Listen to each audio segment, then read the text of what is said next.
چو بینم یک مسلمان سر خم، گریم آید. یتیمی را چو بینم دیدش نم، گریم آید.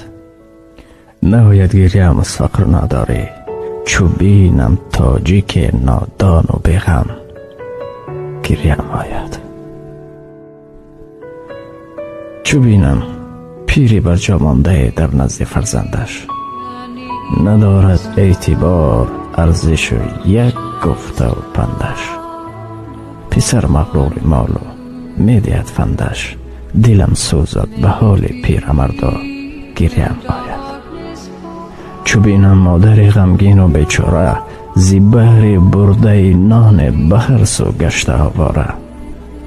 غم دنیا دلش را کرد صد پاره، به حال مادر خود گریم آید.